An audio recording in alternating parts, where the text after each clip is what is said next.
All right. Hello, everyone. This is another video on showing you how to do the regression, the curve of best fit. But instead of using the TI-84 Plus, I'm going to close that app right now. I'm going to open up the Desmos calculator. And these are the videos that you're watching in the module. The video that I'm going to show you here first is going to show you how to do a line of best fit in the Desmos calculator. So what we need to do is we just need to go grab that data. Remember, we have data that already showed up. Let me find that here in the first video, or I think it was actually the second video. And we're going to take this table of values and we're going to put it into Desmos, the Desmos way. Okay, so give me just 1 second to switch screens. Writing down my data. Now with Desmos, if you do have your data in a spreadsheet, you can copy and paste it over into Desmos. However, most of the time for your problems, you're going to have a situation where you're going to need to type in your table, just like that you did with the stat edit in the TI calculator. So what we'll do is we'll hover over this plus sign and click on that. And that's going to let us enter option 3 here, a table. And you can see that the table it looks similar to the TI calculator because it has columns. So for the X's, I'm going to put in my X values, and I'm going to use the arrow buttons on my computer keyboard to help me move down.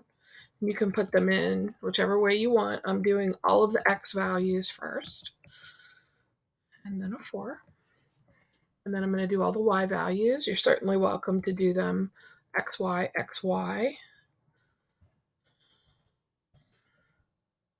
I just want to go back when I get done typing it in and double check and make sure that I typed it in correctly, had all the correct data, because that'll impact my information.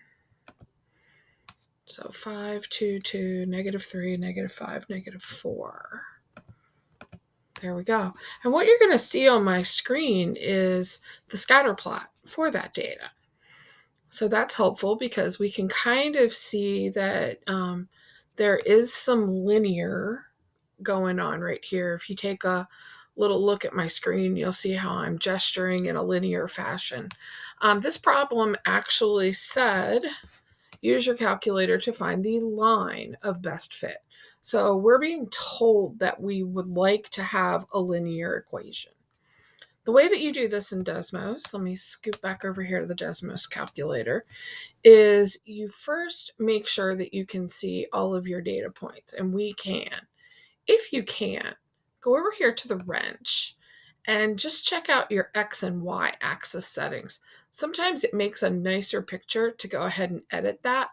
So if I look at my X's, for example, I can see that it's going from -3 to 4. So I'm going to fix my X axis so that it goes from -3 to 4, or maybe -4 to 5. Just make it a little bit wider so that we can see all those points. And then my Y's are ranging from -5 to about 5. So really the Y-axis does not look that bad. I mean, we can change it if we want to, but that looks pretty good. And here I think you can really see the linear relationship even better now that we're focused on the data. So now what you want to do is you want to go to a new expression. You can just click on the one underneath of it. And you want to type this expression, y1. And you want to type, a lot of kids call this a squiggly. Desmos calls it a twiddle. It's a tilde. You're going to put that instead of an equal sign, because when we do linear regression, we are approximating the equation. It's not going to be necessarily 100% great. So we're going to type mx1 plus b. And what we're doing here is we've put the slope intercept form in here, only we've used y1 and x1. And why are we using that? Well, if you look at our table, the x1 and the y1 are the labels in the columns. So we need to be able to tell Desmos that that's what our data is being represented in. And here you can see the line of best fit. It went ahead and drew it for you. What's happening here is you can see the M. I'm going to take my highlighter and just sort of hover over that. The negative 1.508 and the 2.54237. Those are the same values that we came up with in the other video.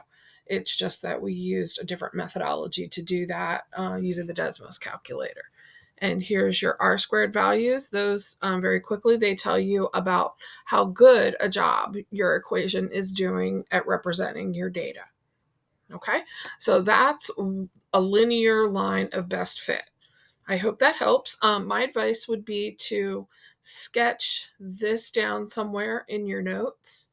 That way, if you choose to do it this way on a test or on an SOL, you'll have access to that to study so that you don't forget that, because they won't put that on a formula sheet or anything for the SOL test. All right. Thank you very much.